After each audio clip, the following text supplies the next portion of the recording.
Hola, ¿qué tal? Soy Pedro Carriles, pastor de la Iglesia Adventista de Riverside Spanish, acá en California, y me place muchísimo poderte dar la bienvenida a nuestras plataformas digitales donde semanalmente estamos compartiendo mensajes de fe, de vida, de esperanza y de verdad, con el objetivo de preparar a la mayor cantidad de corazones para el pronto regreso de nuestro Señor Jesucristo. Así que suscríbete y síguenos, porque será una aventura tremenda de crecimiento. Que Dios te bendiga. ¿Qué tal, familia? Qué gusto saludarte hoy sábado 8 de agosto para estudiar la lección de toda esta semana titulada precisamente Un retrato del amor. La lección número 7. Si este contenido está siendo de bendición para ti, bueno, pues no te quedes con la bendición. Compártela con otros también, da like y déjanos tus comentarios al respecto de este estudio. Como siempre digo, esto no es un repaso general, no es eso. La intención es estudiar día por día, pero de manera profunda, no de forma superficial. Extraer no solamente de la Biblia, sino también de la lección que toca por día, elementos que normalmente pasamos por desapercibidos. Así que sin más, vamos a sumergirnos en el día sábado 8 de agosto para ver qué Dios nos tiene que decir, y así iremos día por día. Pero antes, vamos a pedir la dirección de Dios en este estudio. Amante Rey que estás en el cielo, gracias porque tú eres bondadoso y fiel. Hemos estudiado muchos aspectos durante todas estas semanas que han pasado de lección y hoy llegamos a la lección número 7. Háblanos, Dios mío, guíanos, condúcenos bajo tu inspiración. Permite, Señor, que veamos cosas que normalmente no veíamos y habla a nuestros corazones. En el nombre de Jesús. Amén y amén.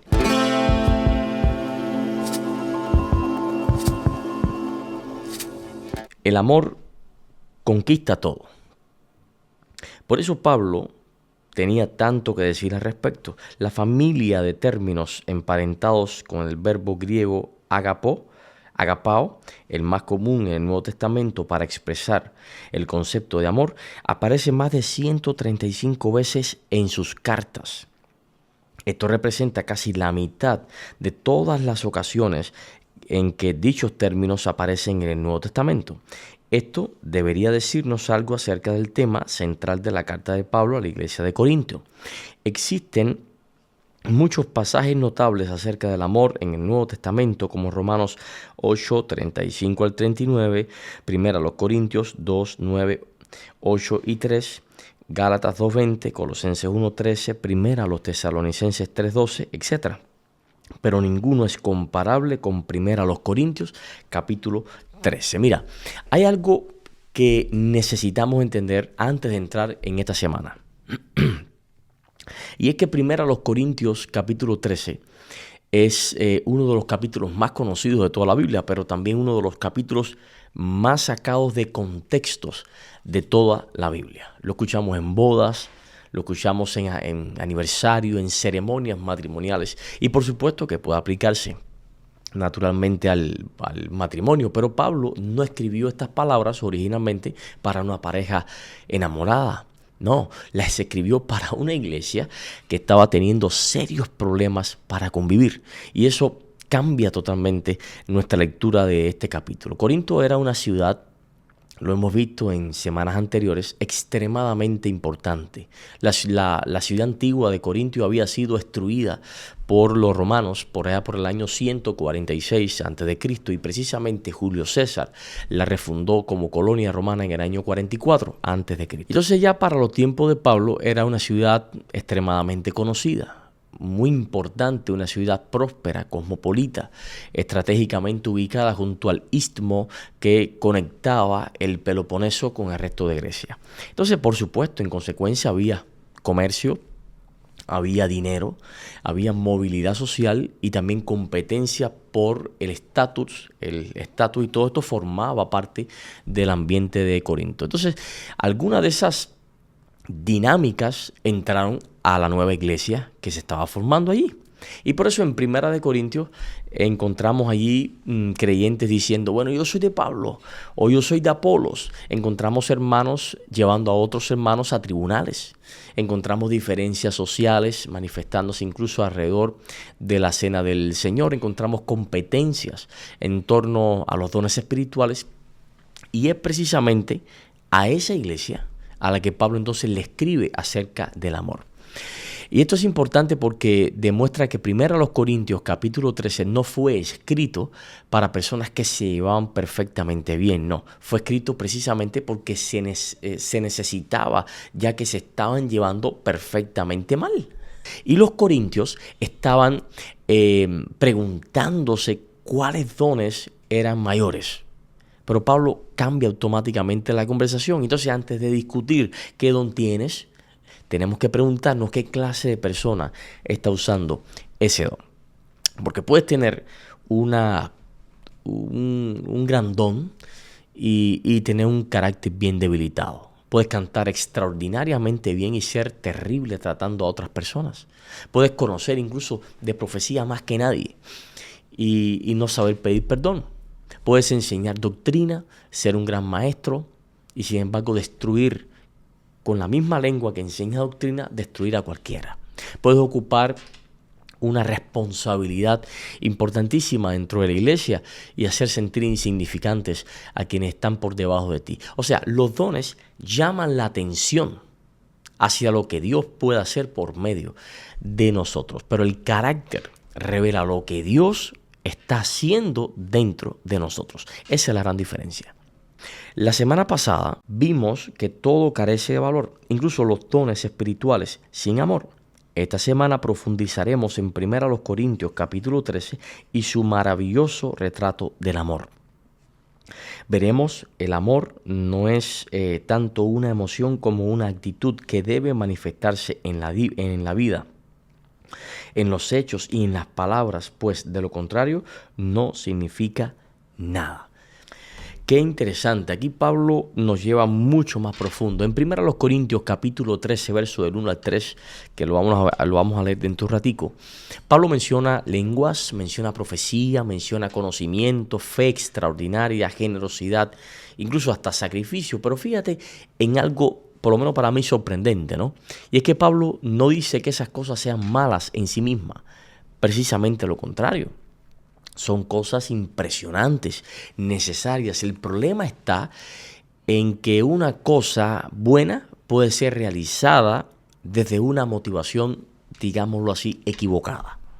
Y eso es teológicamente importante y profundo porque nos recuerda que Dios no evalúa solamente la acción visible, Dios conoce también la motivación invisible. Recuerda lo que dice las Escrituras, que el hombre ve lo que está delante de sus ojos, pero Dios conoce el corazón, Dios mira el corazón. Yo puedo ayudar a alguien, para ponértelo así, puedo ayudar a alguien porque lo amo, pero también puedo ayudar porque quiero que todos sepan que estoy ayudando.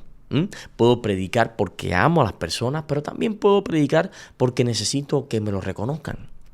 Puedo dar dinero porque quiero, aliviar el sufrimiento de alguien, pero también puedo dar para sentirme moralmente superior, importante. Por eso Pablo llega a decir que alguien podría repartir todos sus bienes y aún así carecer de amor. ¡Qué fuerte!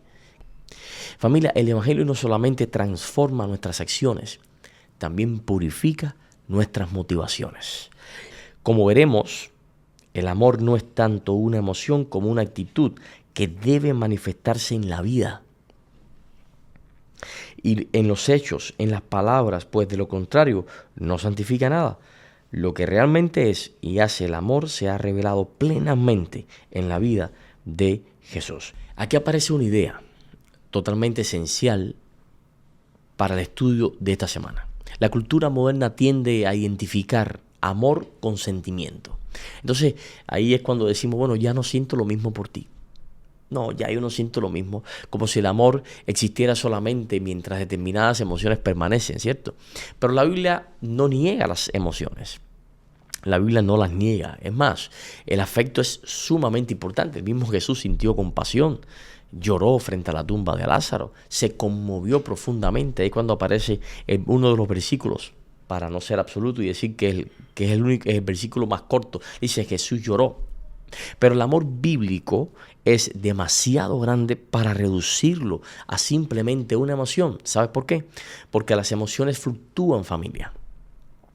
Hay mañanas en que te levantas sintiendo mucha cercanía hacia una persona y otras veces estás que no quieres ni verlo.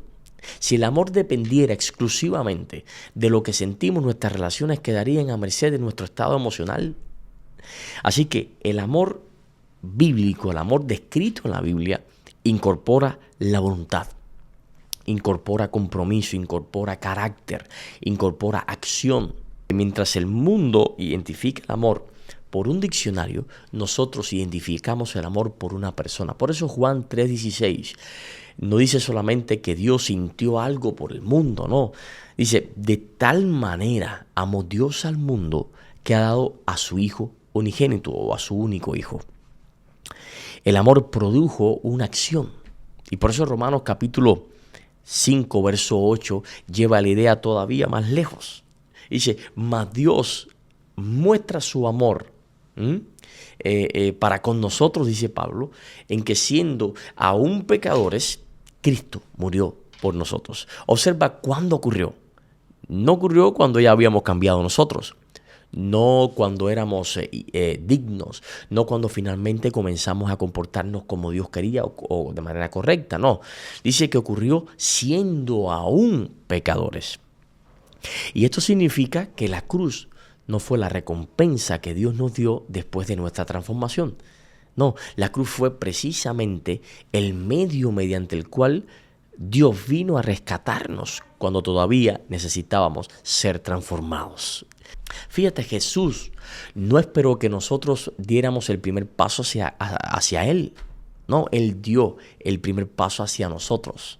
Él no esperó que nosotros fuéramos al Calvario, no, Él fue primero al Calvario. Y ese es el retrato que comenzaremos a estudiar durante toda esta semana. Y con esta idea en mente, entonces vamos a sumergirnos en el día domingo.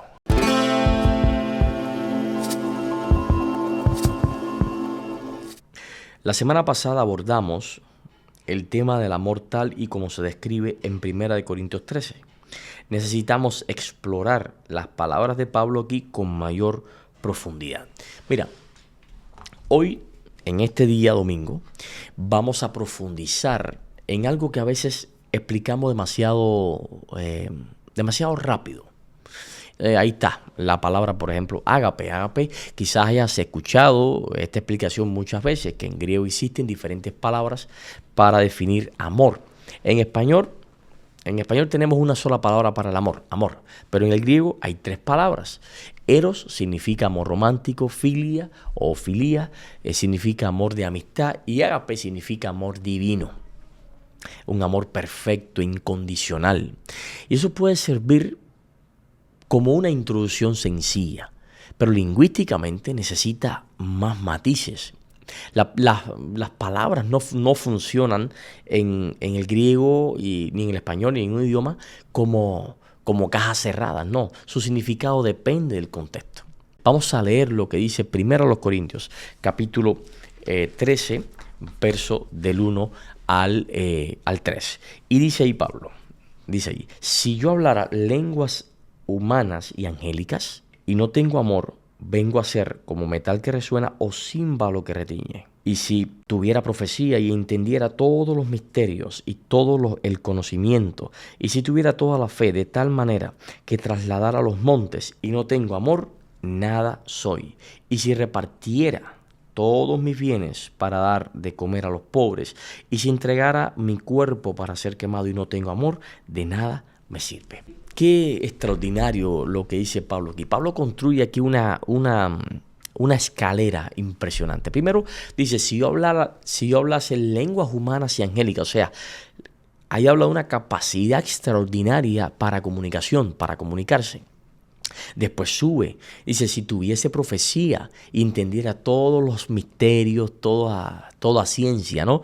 Ahora estamos en el terreno ya del conocimiento espiritual. Después sube un poquito más y dice, si tuviera toda la fe de tal manera que trasladase a los montes. Y bueno, ya entra en el terreno de lo milagroso, para finalmente entonces caer y dice, si repartiere todos mis bienes para dar de comer a los pobres y no tengo amor, entonces ya cae en lo que sería el sacrificio material. La estructura es deliberadamente extrema, yo diría hasta intencional.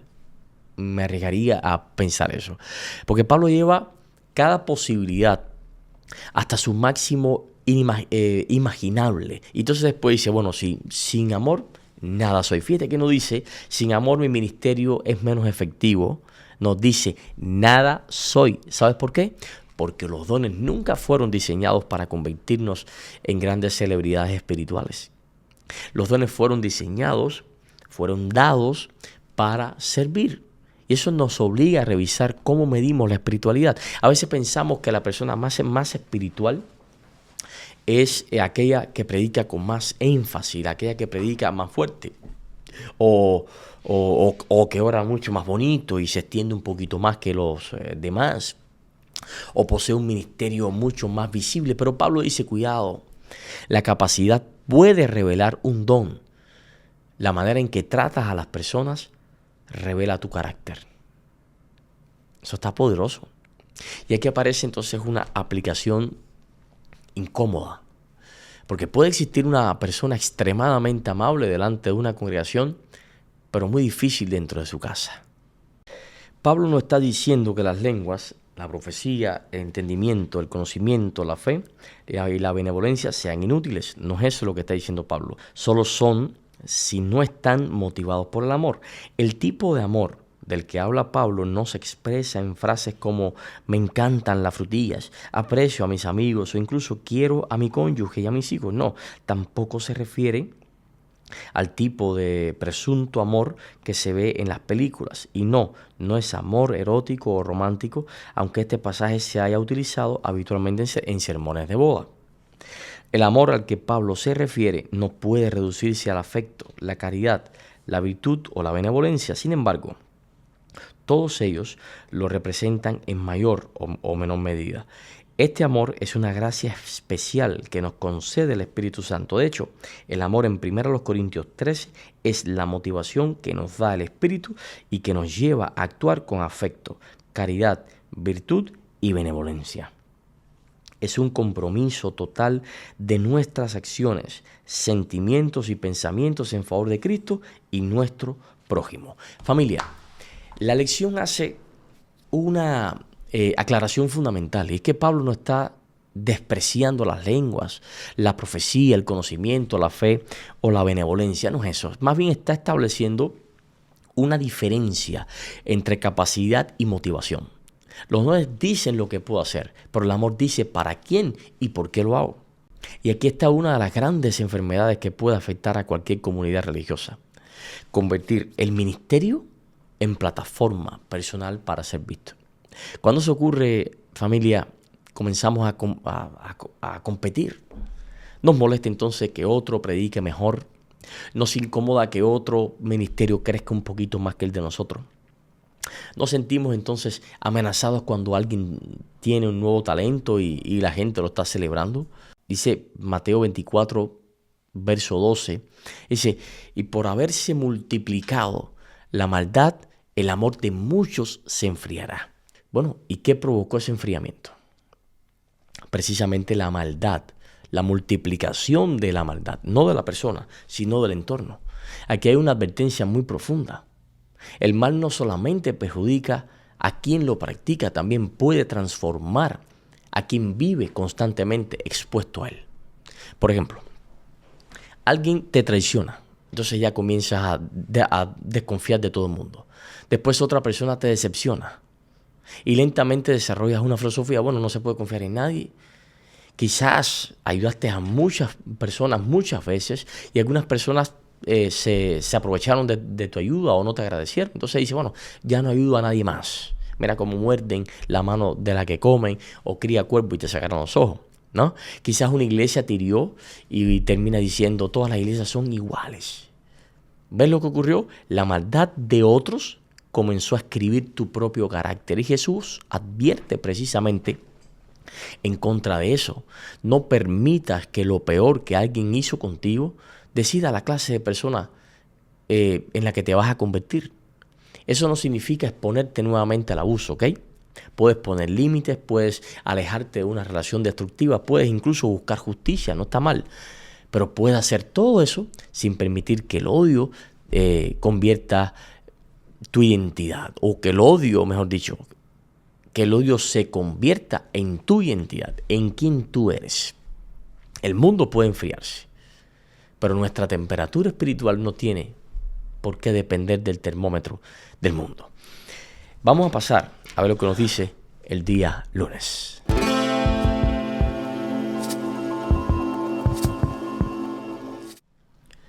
El pasaje de 1 Corintios, capítulo 13, versos 4 al 7, es el corazón del capítulo. Pablo se centra en las características del amor, personificándolo para mostrar cómo se comporta una persona llena del amor motivado por el Espíritu. En su descripción, Pablo utiliza una serie de verbos. Para él, el amor tiene más que ver con las acciones que con los sentimientos o las emociones.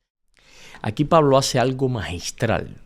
En lugar de ofrecernos una definición filosófica del amor, bueno, pues comienza a utilizar verbos. Es como si dijera, bueno, ¿quieres saber qué es el amor? Mira lo que hace. Me recuerda a esa canción famosa que se llama Jesús, de el cantautor guatemalteco Ricardo Arjona, que dice Jesús es verbo, no sustantivo. Eso me recuerda. Y eso es precisamente lo que dice Pablo aquí. El amor bíblico dice, ¿quieres saber qué es el amor? Bueno, pues mira lo que hace. El amor bíblico tiene comportamiento. Por eso 1 Corintios 13 funciona casi como un examen espiritual. Dice la primera definición aquí, dice, es paciente. Y ahí dice una palabra un poco enredada en el griego, que es macrotimeo. Significa mostrar paciencia incluso en circunstancias difíciles. La paciencia también destaca la capacidad de ser tolerantes unos con otros. La palabra macrotimeo pertenece a una familia de términos que es muy expresiva. Macros transmite la idea de algo largo, ¿no? Timos está relacionado con pasión, con impulso, con enojo. Así que la imagen detrás de la palabra es la capacidad de tardar en encenderse. Nosotros podríamos decir, por ejemplo, tener una mecha larga. Pero cuidado, paciencia, según la Biblia, no significa indiferencia. Esa gente dice, a mí no me importa, yo no hago caso. No, no es eso. No es indiferencia. No significa, no me interesa, nada me importa. Tampoco significa permitir indefinidamente que alguien abuse de ti. No, la paciencia bíblica es poder experimentar una provocación sin entregarle inmediatamente el control de tu conducta. Entre lo que alguien hace y nuestra reacción existe un espacio donde puede actuar el Espíritu Santo. En ese espacio vive la paciencia. Por eso Santiago, capítulo 1, verso 19, dice que todo hombre sea pronto para oír y tardo para hablar, tardo para airarse. Fíjate, dice tardo. No dice que jamás reconozcas una injusticia. No, dice que no entregarás inmediatamente el volante de tu conducta al enojo. Y esta familia de palabras se utiliza repetidamente para describir alrededor de todo el Nuevo Testamento, todas las cartas donde se hace alusión a ella, la paciencia de Dios. Y piensa esto, ¿cuántas veces Dios tuvo razón para cansarse de nosotros? ¿Cuántas veces prometimos cambiar y volvimos a hacer lo mismo? ¿Cuántas oraciones hemos hecho diciendo, oh Señor, esta vez sí, perdóname, yo no lo voy a hacer más, y volvemos a caer? Y Dios continúa trabajando. La paciencia de Dios no significa que Dios aprueba nuestro pecado. Precisamente porque nos ama, bueno, pues trabaja pacientemente para sacarnos del pecado. Eso cambia nuestra manera de tratar a los demás. A veces queremos que nuestros hijos maduren en una semana, queremos que nuestro cónyuge, nuestra pareja cambie inmediatamente su conducta, queremos que el nuevo creyente que se bautizó hace poco, hace 3 meses, no sé cuánto, se comporte como alguien que lleva 30 años caminando con Dios. Pero Dios trabaja por procesos. No elijas a una persona a terminar hoy la obra que Dios, bueno, pues todavía está realizando en ella. Y sigue diciendo acá la lección. Es bondadoso, usa otro verbo que es resteuomai. Solo aparece aquí en el Nuevo Testamento, pero otras palabras de la misma raíz son comunes en otros lugares. En la Septuaginta, la versión griega más antigua del Antiguo Testamento, las palabras de esta raíz aparecen con frecuencia en los Salmos para referirse a la bondad de Dios asociada con su misericordia. De allí podemos inferir que Pablo quería decir que nuestro amor para con los demás debe asemejarse a la compasión y a la misericordia que Dios manifiesta. Bueno, y aquí Pablo da un paso más. Da un paso más, porque una persona podría decir, bueno, yo soy paciente, yo no le hice nada. Y eso es magnífico, eso suena muy bien. Pero amor no significa solamente no hacer daño. También significa hacer el bien. Paciencia dice, bueno, aunque me provocaste, no voy a destruirte. Y ahora la bondad dice, además de eso, además de no destruirte, bueno, pues voy a buscar una manera de hacerte bien. Eso es otro nivel. Eso es otro nivel. Hay una regla que abundaba mucho en los tiempos de Jesús, que le decían la regla de Hillel, que dice, no le hagas a otros lo que no quieres que te hagan a ti.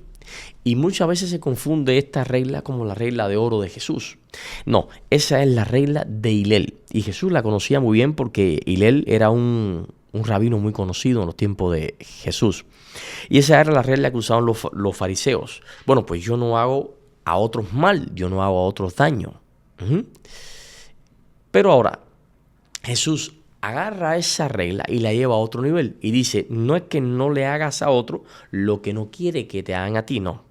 Es que haz con otros lo que tú quieres que hagan contigo. Y esa es la regla de Mateo 7:12. Y eso es otro nivel. Mira, hay matrimonios que dejan de pelear, pero también dejaron de amarse activamente. No se insultan, pero tampoco se abrazan. No discuten porque prácticamente ni conversan. Y eso puede ser ausencia de guerra, pero no necesariamente presencia de amor. Y lo mismo puede ocurrir en tu iglesia. Yo nunca he hecho nada malo en contra de ese hermano. Muy bien, me parece bien, te aplaudo. Ahora la pregunta es, ¿qué bien has hecho por él? ¿Qué has hecho de bueno con él o por él?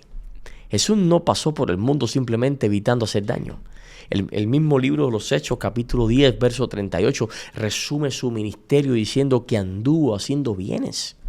Dice, se alegra sin jairó de la verdad. Se alegra de la verdad sin jairó.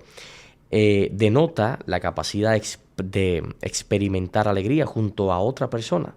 Fíjate cómo es la cosa. Aquí aparece sin chairó, unas palabras que no tienes que aprendértelas de memoria, ¿no? El prefijo sin transmite la idea de con y chairó, alegrarse. O sea, es alegrarse con, significa esa palabra. Y esto es profundamente relacional. Porque Romanos capítulo 12, verso 15, dice, gozaos con los que se gozan, llorad con los que lloran. Y curiosamente muchas veces pensamos que llorar con quien llora es lo más difícil, pero para algunas personas es más difícil aún alegrarse con quien se alegra, porque el dolor ajeno despierta nuestra compasión, así somos. Sin embargo, el éxito ajeno puede despertar nuestra comparación. Por ejemplo, alguien consigue aquello por lo que tú llevas años orando, alguien recibe la oportunidad que tú querías, alguien anuncia una bendición mientras tú atraviesas una temporada bien difícil. El amor no necesita disminuir la luz de otro para sentirse brillante, no lo necesita. Y sigue diciendo acá en el 4, soporta todas las cosas, stegó.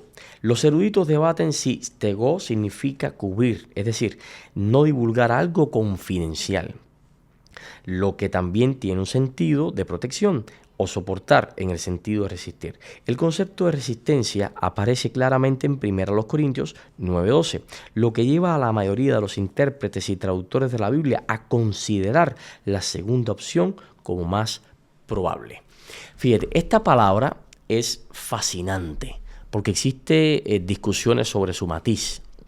Stegó puede transmitir la idea de cubrir, como mismo dice aquí, de proteger y también la de soportar y la de resistir. Si mantenemos presente el campo semántico, bueno, pues aparece una idea preciosa. El amor no convierte automáticamente la debilidad ajena en material de exposición, ¿ok?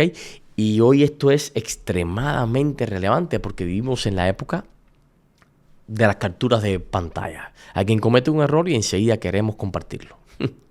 Alguien nos cuenta algo confidencial y sentimos la tentación de decir, bueno, mira, no se lo digas a nadie, a otra persona, no se lo digas a nadie, pero, y le metemos todo el todo el vagón completo de la información. O alguien me dice, por favor, ora por esto que estoy pasando por esta situación, y yo que soy muy espiritual, lo pongo en el grupo de oración de la iglesia, o se lo digo a otra persona, por favor, ora por fulano que está pasando por esto. No se lo digas a nadie. Y así comienza la cadencia.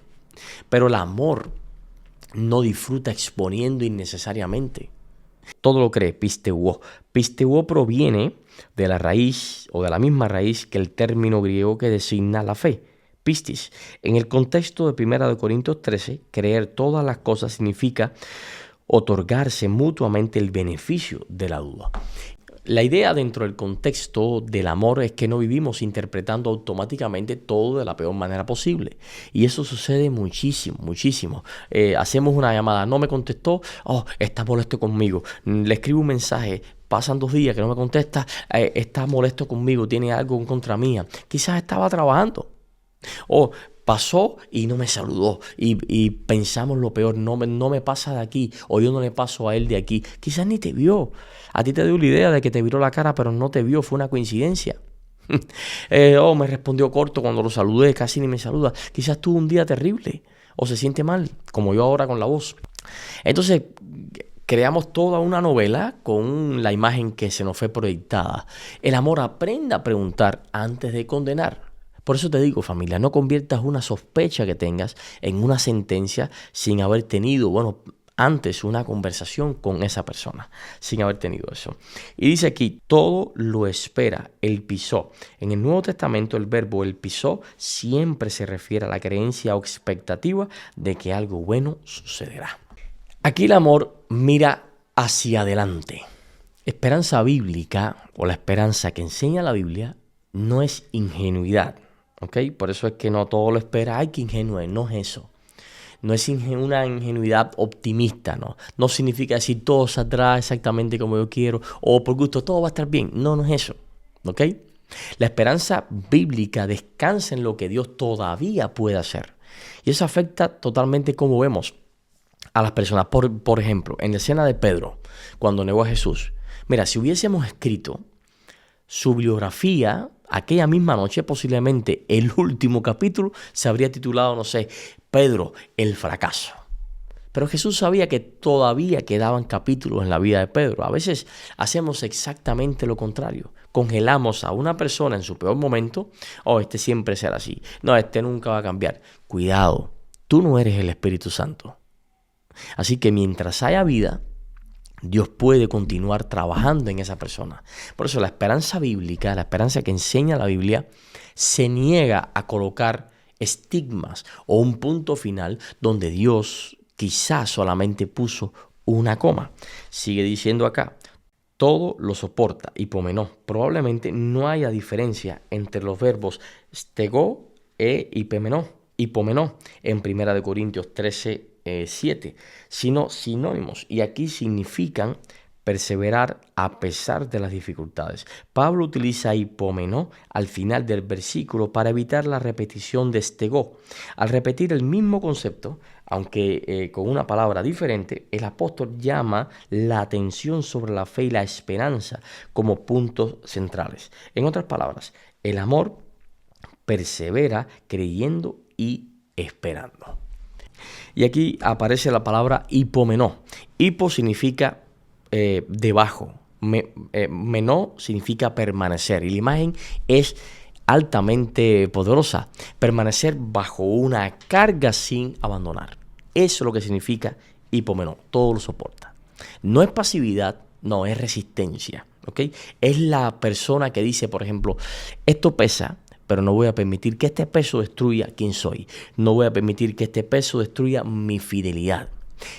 Hay matrimonios atravesando enfermedades emocionales, padres cuidando hijos en situaciones complicadas, familias acompañando a un ser querido durante una crisis bien compleja, creyentes orando durante años por algo que todavía no ven. Esa perseverancia es hipomoné, perseverancia en medio de la crisis. Gálatas, quiero leerte lo que dice Gálatas capítulo 5, versos 22 y 23. Y dice allí Gálatas, mas el fruto del del Espíritu es amor, gozo, paz, paciencia, benignidad, bondad, fe, mansedumbre, templanza. Nosotros no podemos amar así, esa es la verdad.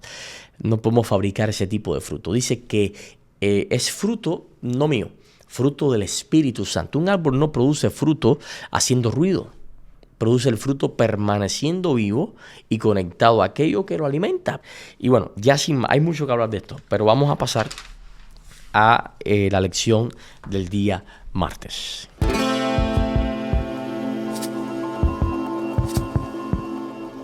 Hasta aquí ya estudiamos las acciones positivas del amor. Hasta aquí, en lo que trata de sábado, domingo y lunes. ¿Okay? Ahora Pablo cambia la dirección totalmente. Ya no nos dice solamente lo que el amor hace. Ahora comienza a mostrarnos qué cosas desaparecen de una persona a medida que el amor de Cristo gobierna su corazón. Y esto es importante porque el crecimiento espiritual no consiste nunca en añadir cosas. A veces crecer significa quitar cosas, deconstruir. Hay comportamientos que llevamos hace tantos años justificándolos, que terminamos incorporándolo en nuestra personalidad. No, yo soy así, ya yo tengo tal edad, yo no voy a cambiar ya. Pero el Evangelio nunca nos permite utilizar el temperamento como excusa para evitar la transformación. Y sí, Jesús te recibe como eres, claro que sí. Yo diría, Jesús te recibe a pesar de cómo eres, pero te ama demasiado como para dejarte exactamente como eres. No, por eso dice acá, no envidia, celo. Celo puede usarse de manera positiva, como en procuren. Celo, o sea, procuren, no envidia, celo. Celo puede usarse de manera positiva, como en procuren, celo, los mejores dones. Procuren los dones espirituales y procuren profetizar. Sin embargo, aquí como en Hechos 7:9, tiene un sentido negativo.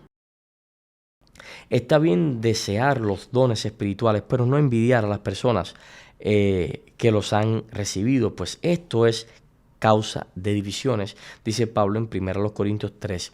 Aquí aparece el verbo celo y es interesante porque esta palabra no siempre es negativa. Puede expresar celo, pero también puede expresar un deseo intenso, incluso hasta entusiasmo puede expresar, depende en contexto de esta palabra.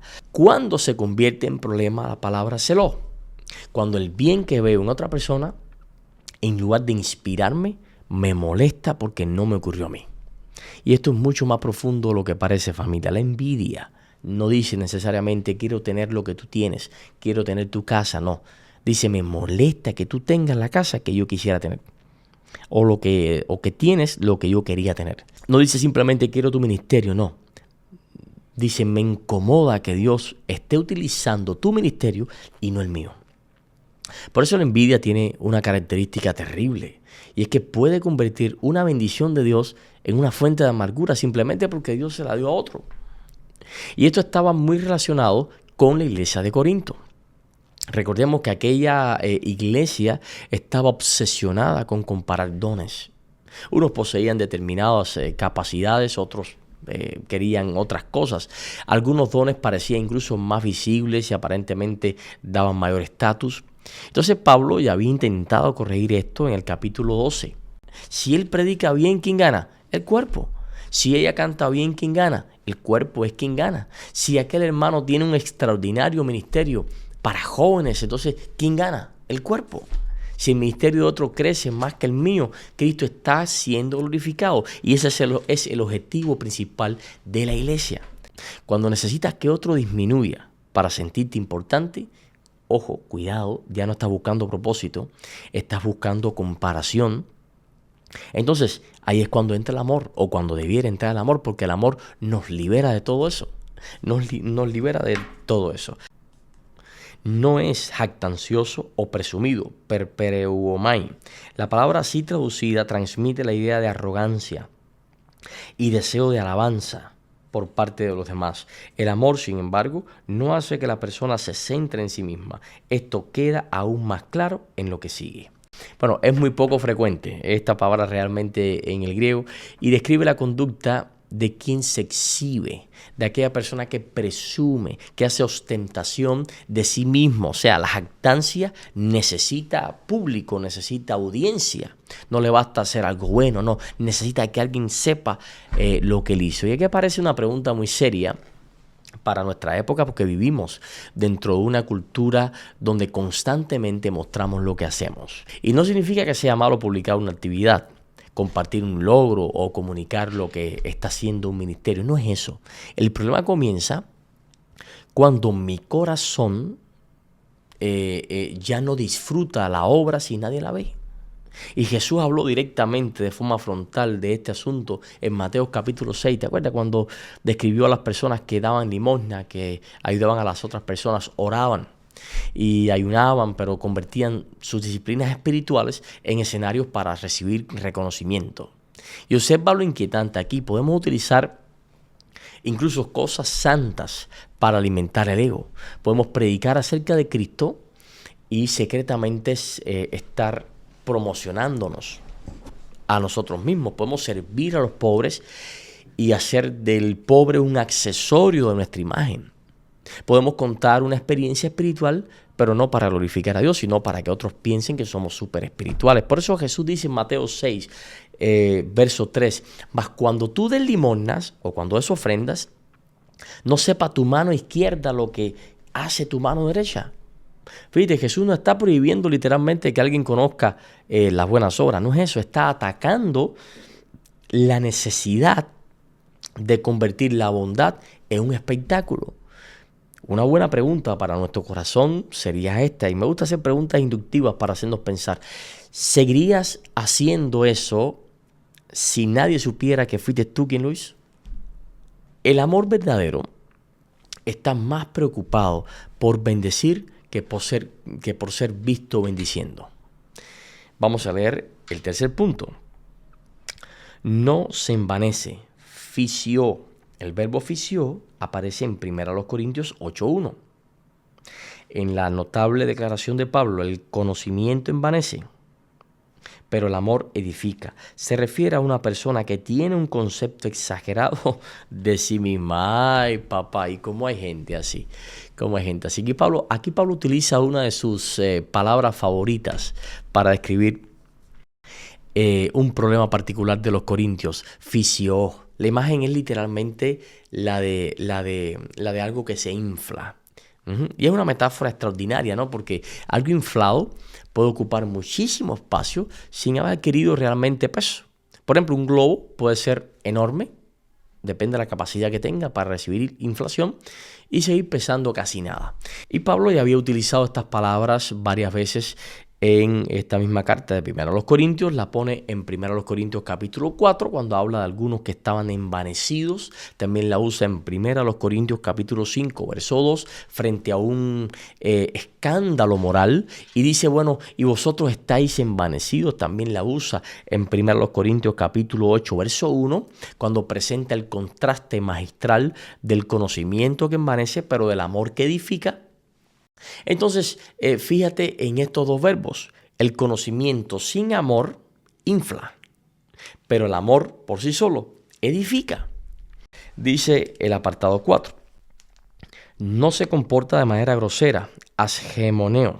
El verbo asgemoneo puede tener una amplia gama de sentidos, pero significa generalmente actuar en contra de las normas sociales y morales de una manera deshonrosa, vergonzosa, indecente, inapropiada. Pablo se refiere probablemente al comportamiento arrogante y grosero de los fuertes respecto de los débiles de la iglesia de Corintio. Mira, esta palabra puede expresar actuar de manera impropia, vergonzosa, como mismo dice aquí, indecorosa, descortés. Y aquí Pablo introduce algo que muchas personas consideran demasiado pequeño para ser espiritual, y son los modales con que tratamos a otros. Hay creyentes que jamás se le ocurriría, cometerían públicamente un pecado escandaloso, pero son ásperos, son desconsiderados, humillantes en su manera de tratar al que tiene al lado. Entonces dice, no, así soy yo, ese es mi carácter. Pero Pablo coloca el trato respetuoso dentro de la conversación acerca del amor. ¿Y qué significa eso? Eso significa que la cortesía también puede ser espiritual. ¿Cómo interrumpes? ¿Cómo corriges? ¿Cómo tratas a alguien? ¿O cómo respondes a alguien que sabe menos que tú? ¿Cómo tratas al empleado de un restaurante? ¿Cómo hablas con tu esposa o con tu esposo cuando estás molesto? ¿Cómo respondes a tus padres? ¿Cómo tratas a tus hijos? ¿Cómo respondes a alguien en redes sociales? Todo eso revela el carácter. Algunos dicen simplemente, no, yo digo la verdad, sin pelos en la lengua. No, pero cuidado. Decir la verdad no significa ser grosero. Así que no confundamos valentía con rudeza. Puedes tener razón en todo lo que dices y estar completamente equivocado en la manera en decirlo. Puedes perder una discusión teniendo la razón por la manera en que la estás abordando. Y esto en una iglesia es extremadamente crucial. Hay heridas que no nacieron de una doctrina falsa, sino que nacieron de una verdad dicha sin ternura. La mayoría de la gente se queda en la iglesia por el trato y la mayoría de la gente se va de la iglesia por el trato. Dice el 5, no busca lo suyo o no es egoísta, seteo. Esto es similar a lo que Pablo dice en 1 Corintios 10:24. Ninguno busque su propio bien, sino el de otros. El amor está dispuesto a renunciar a ciertos derechos por el bien de los demás. Dice, aquí indica el autor de la lección, ver la lección 5. En un entorno en el que todos buscan que los derechos de los demás sean respetados, todos resultan beneficiados. Estamos ya en el corazón del egoísmo. La expresión tiene que ver con buscar los propios intereses. Y Pablo ya había utilizado una idea semejante en 1 Corintios capítulo 10, verso 24, cuando dice que ninguno busque su propio bien, sino el bien del otro. Eso era radical dentro del mundo grecorromano. Y esto aparece muchísimo en el matrimonio. Hago énfasis en el matrimonio porque es el centro de ataque del enemigo. Dos personas pueden discutir durante una hora, pero debajo de las palabras quizás ambas personas están diciendo, quiero que tú entiendas mi dolor. Sin embargo, Filipenses capítulo 2, verso 4 dice ahí que no mirando cada uno por lo suyo, sino cada cual también por los de otros o por lo de otros. Y el siguiente versículo me gusta mucho porque dice, haya pues el mismo sentir que hubo también en Cristo Jesús. Es decir, esto no es simplemente buena educación. No es eso. La capacidad de salir del centro es una característica cristológica. Cristológica. Y dice el punto número 6. No se irrita o se enoja fácilmente, paroxino. Esto significa que el amor no es irascible ni excesivamente susceptible. Y aquí viene una palabra fascinante, paroxino. De esta familia viene nuestra palabra en español, paroxismo, que puede transmitir la idea de provocar, irritar, agudizar. Fíjate, no significa que el cristiano jamás experimente enojo, ¿no? El mismo Jesús experimentó indignación. El mismo libro, la misma carta a los Efesios, capítulo 4, verso 26, lo dice muy claro, dice airaos, pero no pequéis. Así que el problema no es que algo nos moleste, no es eso.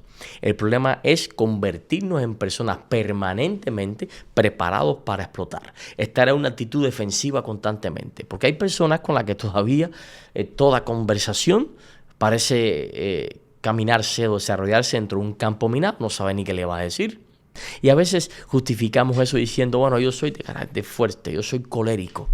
No, familia, una cosa es tener personalidad fuerte y otra cosa muy distinta es carecer de dominio propio. Son dos cosas totalmente diferentes. El fruto del Espíritu incluye dominio propio precisamente porque no todo lo que siento tiene derecho automático a convertirse en conducta. Y aquí hay una aplicación tremendamente práctica que quiero que te la lleves. Y es que cuando estés molesto, aprenda a no responder inmediatamente. No envíes ese mensaje todavía. No hagas tu publicación en ese momento. No hagas la llamada aún. Duerme, ora, camina, no sé, procesa, porque hay palabras que tardamos 5 segundos en decir, pero 5 años en reparar después. El apartado número 7 dice, no guarda rencor. Logizomai. El verbo logizomai tiene aquí un sentido contable, lo que significa que el amor no tiene en cuenta las ofensas de los demás. En otras palabras, el amor también significa perdonar. Perdonar. Aquí tenemos una de las palabras más interesantes de toda la lección, logizomai, que puede significar calcular, considerar, acreditar, tomar en cuenta. Por eso algunas traducciones captan muy bien la imagen de que el amor no iba a cuenta del mal.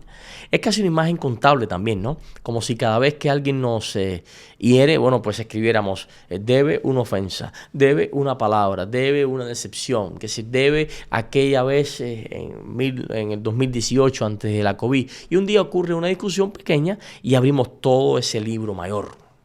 Y ya que estábamos hablando, bueno, pues entonces déjame recordarte. Entonces aparece el archivo histórico completo, el perfil de Instagram completo.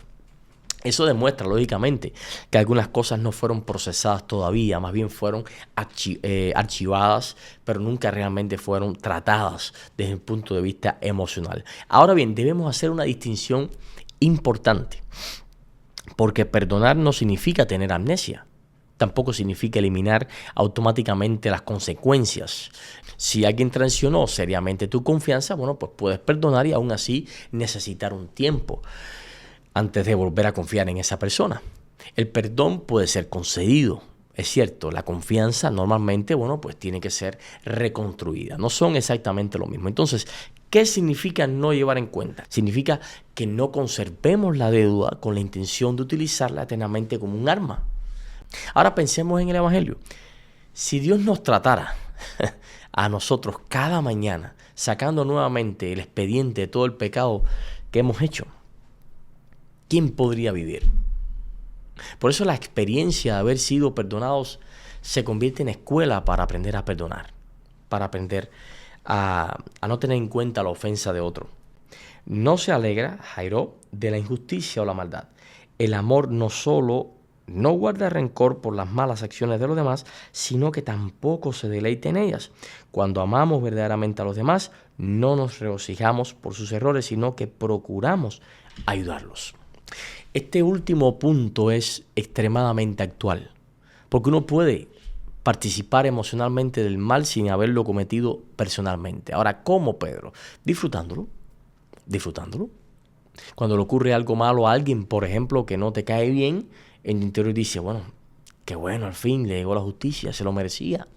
Cuando un líder que te molestaba un poco cae, secretamente disfrutas del escándalo y le compartes la caída a otra persona. Oye, tengo una bomba, mira quién cayó. Oye, mira, ¿te enteraste de lo que pasó con fulano? Cuando circula un rumor negativo acerca de alguien y sientes cierta satisfacción en tu interior.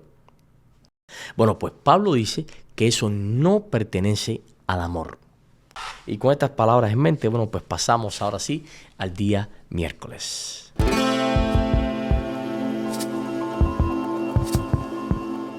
Al leer 1 Corintios 13, 4 al 7, podemos sentirnos frustrados de que en mayor o menor medida no logramos mostrar todas esas características del amor.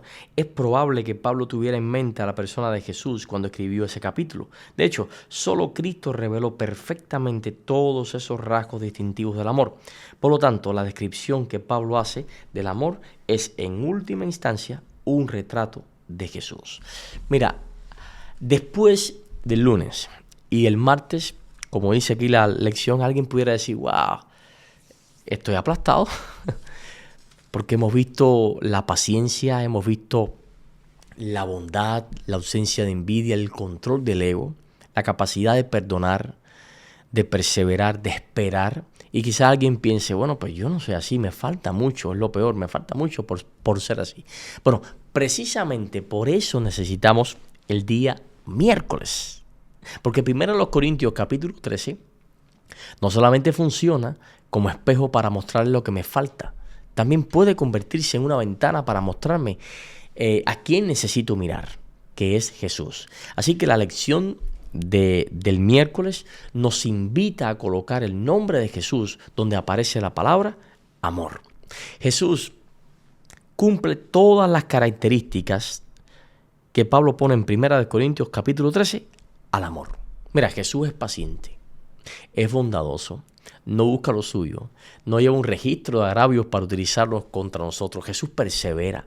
Entonces, el capítulo 13 adquiere un rostro diferente.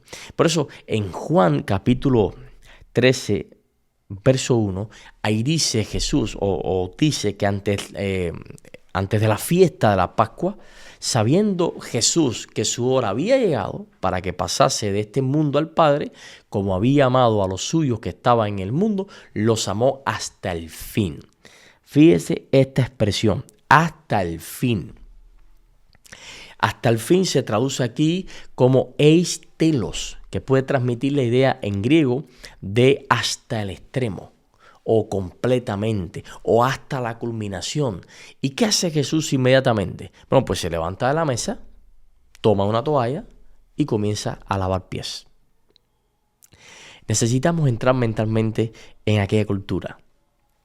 Caminos polvorientos, usando sandalias abiertas. Lavar los pies era una necesidad real. Era una tarea muy humilde vinculada al servicio doméstico. Los discípulos estaban dispuestos a discutir quién sería mayor, pero Jesús responde tomando una toalla. Mira qué contraste, el Dios del cielo. Ellos querían posiciones, Jesús tomó la posición del menor servidor. Pero hay algo todavía más impactante que hace Jesús. Judas estaba ahí. Jesús sabía lo que iba a hacer Judas. Jesús sabía lo que Judas estaba preparando. Y Juan enfatiza que Jesús era consciente de esa traición, lo dice el Evangelio. Y aún así Judas recibió el mismo trato de cualquiera de los otros discípulos, hasta el final. Y ahí hay una lección enorme, monumental. Hay personas que dicen, no, yo era bueno hasta que me traicionaron.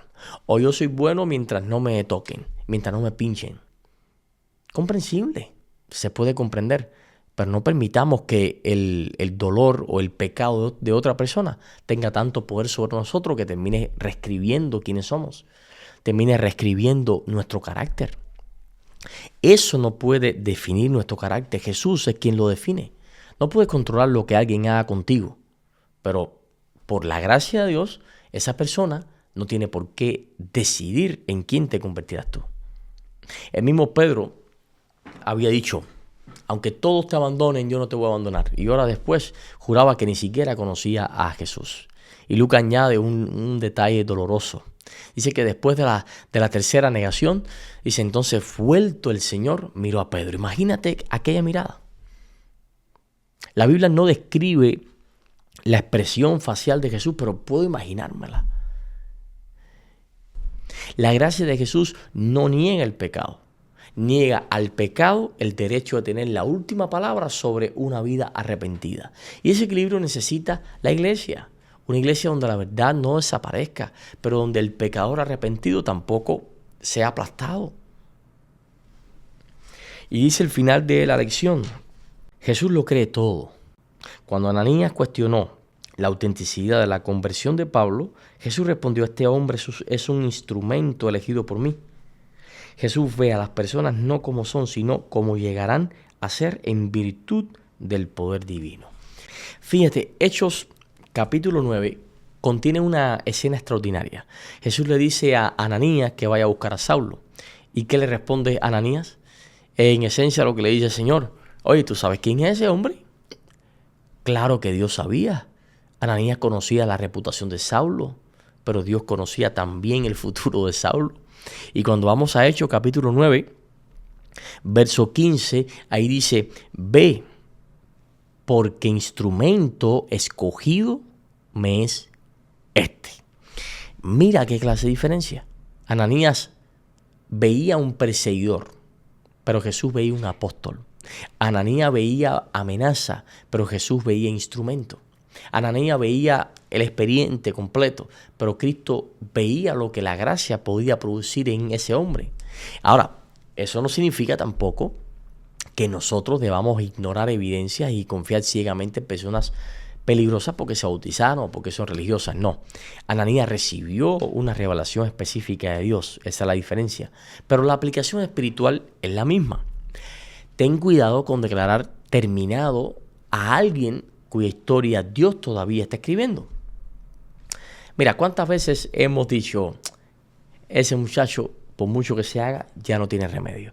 Ese matrimonio nunca va a cambiar. Ellos siempre están en eso. Esa persona siempre la misma, siempre va a ser igual. No sé. ¿Y desde cuándo nosotros conocemos el futuro, familia? ¿Desde cuándo somos videntes ahora? Tú puedes describir responsablemente la condición presente. Lo que no puedes hacer es limitar el alcance futuro de la gracia. Nosotros vemos fotografías aisladas, pero Dios está mirando nuestra película completa, del principio al fin. Dice Hechos capítulo 12, verso 2. Puesto los ojos en Jesús, el autor y consumador de la fe, el cual por el gozo puesto delante de él sufrió la cruz, menospreciando el oprobio. Mira qué cosa está. Aquí aparece una palabra que no debemos pasar así rápidamente, y es oprobio. Vergüenza.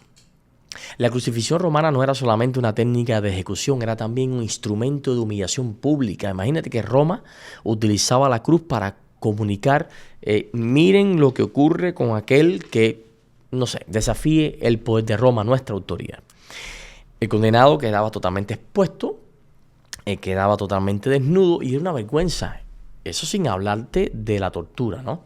Por eso Pablo dice en Filipenses capítulo 2 que Cristo se humilló a sí mismo hasta lo sumo y sufrió muerte y muerte de cruz. Para un lector del primer siglo, la palabra cruz, solamente la palabra cruz, no tenía toda la decoración religiosa que tiene hoy para nosotros. No era una joya, no era un amuleto, era un instrumento vergonzoso de ejecución.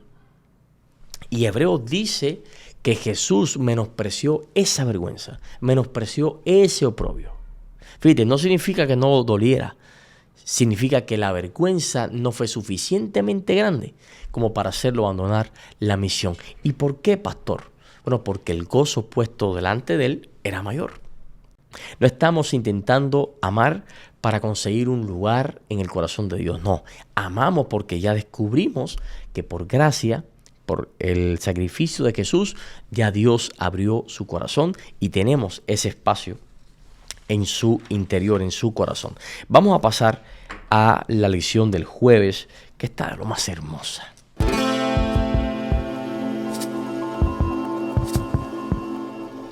Hemos aprendido hasta aquí que el amor es paciente, bondadoso, gozoso, tenaz, creyente, esperanzado y perseverante, porque Jesús es así. Una vez que vamos o que vemos estas cualidades en Jesús, el siguiente paso es imitarlo. Ese era el deseo de Pablo para los corintios. Sin embargo, si eliminamos el no de las 8 características negativas del amor, obtenemos una descripción bastante clara de la conducta de los corintios dentro de su círculo eclesiástico. Es decir, eran envidiosos, jactanciosos.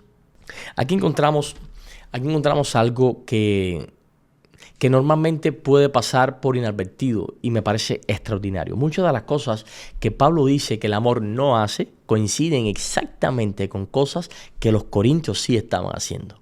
Y esto significa que primera a los Corintios 13, la primera carta a los Corintios, capítulo 13, no es una poesía genérica. Es casi un diagnóstico clínico de aquella situación congregacional desde el punto de vista espiritual.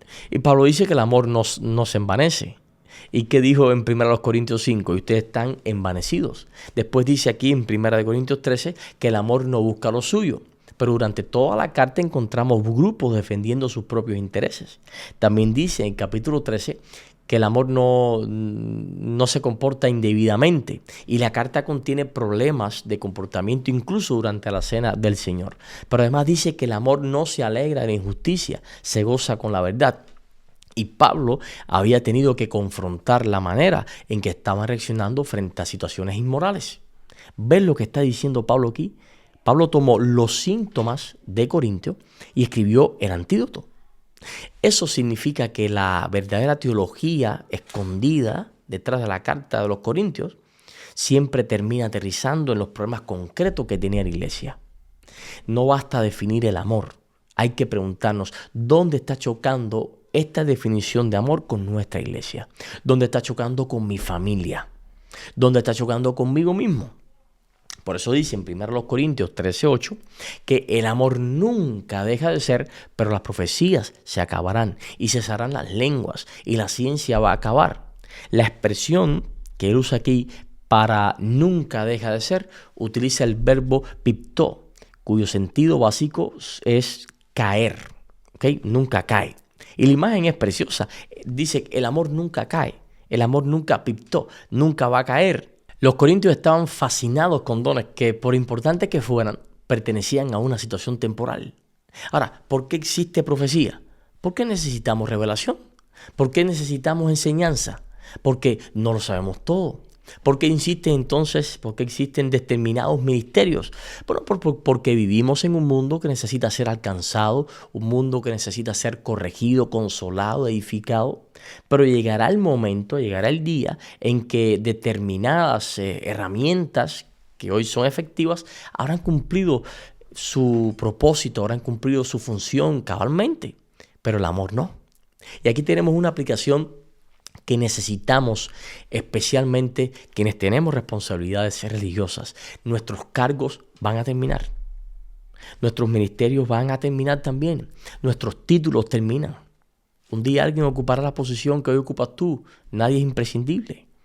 La iglesia continuará aunque tú no estés. Y probablemente dentro de algunas generaciones, si Cristo no viene antes, casi nadie va a recordar nuestros nombres. Ahora, eso no debiera deprimirnos, más bien debería liberarnos, porque el propósito nunca fue nuestro nombre o que nuestro nombre permaneciera. No, el propósito era que Cristo fuera visto mientras nosotros estuviésemos aquí. Hay personas que se aferran a una posición porque confunden función con identidad, pero tú no eres tu cargo. No eres el director, no eres el anciano, no eres el pastor, no eres el cantante. Eres primero hijo del Dios Altísimo, hija del Dios Altísimo, coronada o coronado de gloria y honra. No construyas toda tu identidad alrededor de una función que un día necesariamente tendrás que entregar. Por eso dice Pablo en primera a los Corintios, capítulo 13, versos 9 y 10. Dice, porque en parte conocemos y en parte profetizamos, pero cuando venga lo perfecto, entonces lo que es en parte se acabará. Fíjate esta afirmación. Esta afirmación debería producir en nosotros mucha humildad teológica. Pablo dice, en parte conocemos, y lo dice un apóstol. Pablo está enseñando verdad precisamente mientras reconoce que nuestro conocimiento presente no es exhaustivo. Podemos conocer verdaderamente sin conocer completamente. Y esa distinción es importantísima. Por ejemplo, un niño puede conocer verdaderamente a su madre sin conocer cada detalle de la biología de su madre, de su psicología, de su historia pasada. De la misma forma, bueno, pues Dios nos ha revelado lo necesario para conocerlo, para confiar en Él, para seguirlo, pero no nos ha explicado cada misterio del universo.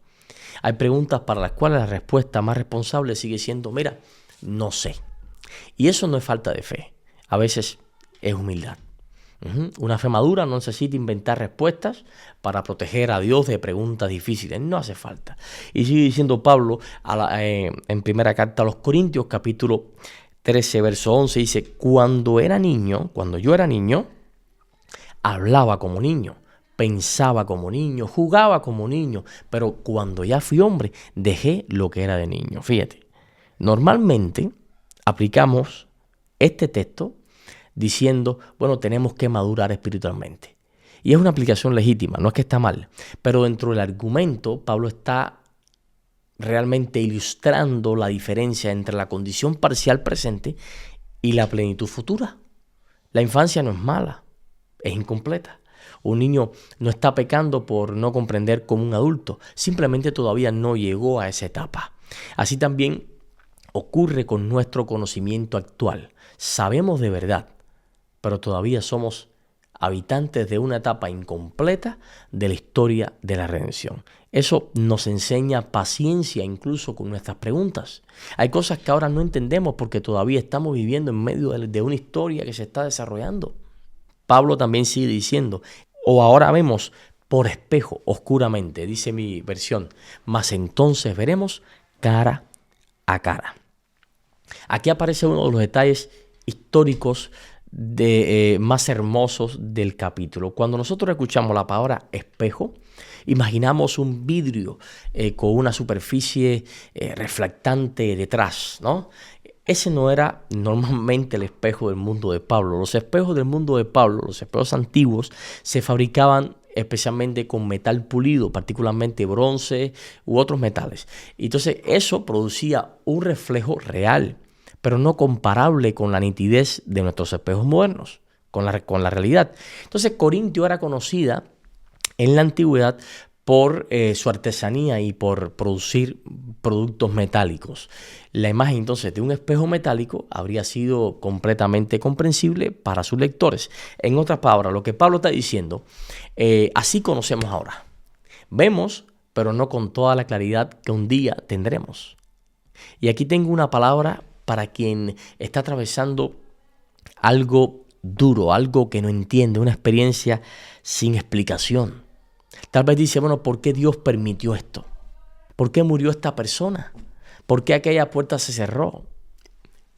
Y tenemos que tener cuidado de no dar explicaciones baratas al sufrimiento profundo. A veces los cristianos con buena intención intentamos, pues explicar en 2 minutos lo que Dios no explicó. No, eso está pasando por eso porque Dios necesitaba. O quién sabe, iba a pasar lo otro, seguramente pasó para esto. Cuidado, hay momentos para decir, mira, no sé ni por qué pasó. Solo Dios lo sabe. Pero podemos añadir, lo que no entiendo acerca de la circunstancia no elimina lo que sí conozco acerca del carácter de Dios, que es el que tiene control de toda circunstancia. Eso es fe. Fe no es afirmar que el espejo está claro cuando está borroso. Dice primero a los Corintios, sigue diciendo, en el mismo capítulo 13 estoy, verso 13, dice, y ahora permanecen la fe, la esperanza y el amor. Estos 3, pero el mayor de ellos es el amor. ¿Por qué el amor es mayor? No porque la fe sea insignificante. Somos precisamente justificados por fe. Somos salvos por gracia mediante la fe.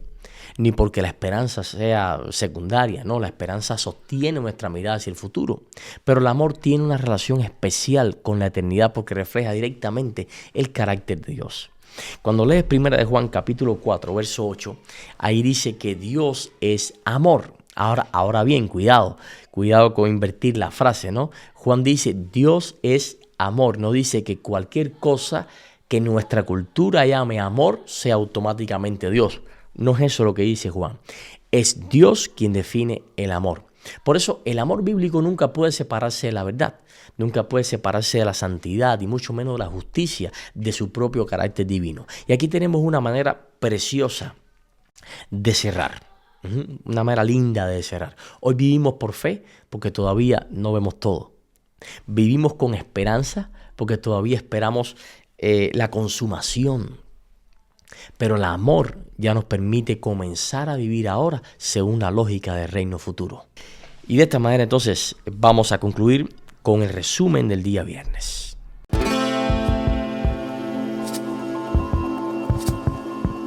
Así que la primera cita que presenta la lección del viernes, la vas a leer después con calma, vuelve sobre una idea radical del apóstol Pablo, que es el conocimiento que sobre la fe, la generosidad e incluso sacrificio.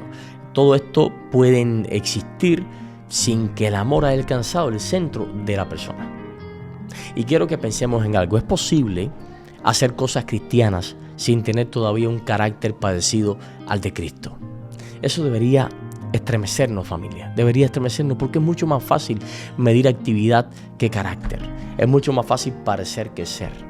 Entonces, podemos contar. Oye, ¿cuántos estudios bíblicos dimos? ¿Cuántos programas hicimos? ¿Cuántas personas asistieron? ¿Cuántos seguidores tenemos? ¿Cuántas horas trabajamos? ¿Cuánto dinero hemos recogido? Todas esas cosas son útiles, ¿ok? Pero hay cosas que no caben fácilmente en una estadística. Y es cuánta paciencia desarrollaste. ¿Cuántas veces elegiste callar una palabra que habría herido a alguien? ¿Cuántas veces perdonaste? ¿Cuántas veces celebraste con sinceridad el éxito de otra persona? ¿Cuántas personas se vieron valoradas después que hablaste con ella, después de conversar contigo? Eso también es crecimiento del reino. El cielo no solamente está interesado en cuánto hiciste para Dios, está interesado en cuánto te estás pareciendo al Dios para quien lo hiciste. Familia, la iglesia necesita algo más que sermones sobre el amor. Podemos predicar sermones maravillosos acerca de la unidad y después mantener grupos que no se hablan. Podemos cantar Somos Uno en Cristo y después pasar por el pasillo junto a otra persona a quien llevamos meses sin saludar porque no me cayó bien. Eso crea una contradicción entre liturgia y vida. El mismo Jesús dijo en Juan 13:35, en esto conocerán que son mis discípulos si tuvieran amor los unos por los otros. Fíjate en lo que nos dijo Jesús. Jesús no dijo, en esto conocerán todos que son mis discípulos, porque ganáis todas las discusiones. No dice eso. La doctrina importa, la verdad importa, pero Jesús presenta la manera en que nos amamos como la única evidencia visible del verdadero discipulado. Esto significa que una congregación puede tener el letrero doctrinal delante, iglesia tal, en la puerta, y sin embargo presentar una caricatura de Dios mediante la manera en que trata a las personas que entran. La iglesia no solamente predica acerca de Dios desde el púlpito, también predica acerca de Dios mediante la manera en que trata a quienes entran por sus puertas. Y aquí quiero que terminemos la semana con evangelio, no con culpa. Familia, te invito a que te suscribas a nuestro canal si no te has suscrito. Te invito a que des un like porque eso ayuda mucho al algoritmo y estás predicando, sí, porque por cada like que des, el algoritmo manda a 20 personas más la recomendación de este video. Y déjanos tu comentario. Que Dios te bendiga muchísimo, que te haga prosperar en todas las cosas, así como prospera tu alma. Recuerda, el amor no lo produces tú, lo produce Jesús en ti. Muchas bendiciones.